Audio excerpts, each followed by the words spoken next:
আর পারছি না, আর চলছে না আমার এই শরীরটা। মনে হচ্ছে এই বুঝি মাথা ঘুরে পানিতে পড়ে যাব। রাত 8টা বাজে। কত নীরবতা এই গ্রামে। সন্ধ্যাটা হলেই মনে হয় গ্রামটা ঘুমিয়ে পড়েছে। চারদিকে ঝিঁঝি পোকার ডাক। মাঝে মাঝে দূরের ওই কবরস্থান থেকে কুকুর আর শিয়ালের ডাক শোনা যাচ্ছে। এই দেখো, এখানে আমি আমার পরিচয় না দিয়ে একা একা কেমন বকবক করে যাচ্ছে। আমার পরিচয়টা না দিলে আপনারা সবাই আমাকে চিনবেন কি করে? যাই হোক, আমার নাম প্রিয়া। আমি সবেমাত্র HSC দিলাম। এরপরে আর পড়তে পারবো কিনা আল্লাহ তাআলা ভালো জানেন। যতটুকু পড়েছি তাই অনেক।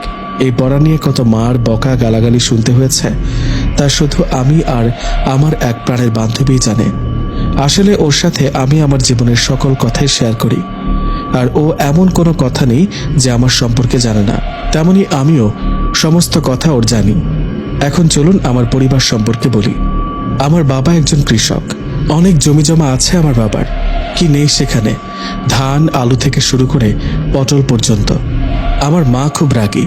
এক কথায় যখন রাগ ওঠে তখন বাবাও ভয় পায় মাকে, আর আমার উপর 24 ঘন্টায় রাগ দেখায়। থাক, সেটা আমি অভ্যস্ত হয়ে গেছি।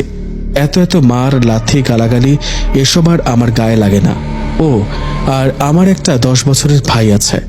বাসায় একমাত্র ওর জন্মদিন ধুমধাম করে হয়। ব্যাপারটা আমার জন্যই ভালো। বছরে একবার হলেও ভালো খাবার গিলতে পারি।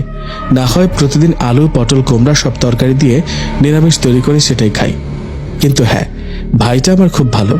লুকে লুকে মাছ মুরগি মাংস এক টুকরা হলেও আমাকে দেবে। এই একজনই আমার ভরসা। ওর জন্যই পড়ে আছে এখানে, না হলে কবে চলে যেতাম। সারাদিন কাজ করে দুবেলা ভাত পাই, তার সাথে কত কথা। অন্য কোথাও এই কাজ করলে আমার ঢের চলে যেত, কিন্তু এই রূপে আমার কাল হয়ে দাঁড়িয়েছে। সবার নজর আমার দিকে। আল্লাহ কপালে সুখ না দিয়ে মন উজাড় করে রূপ দিয়েছে। যেমন মায়াবী চেহারায় তেমনি বড় বড় হরিণী চোখ, হাঁটুর নিচে চুল। এসব আমি বলি না, প্রতিবেশীরা বলে।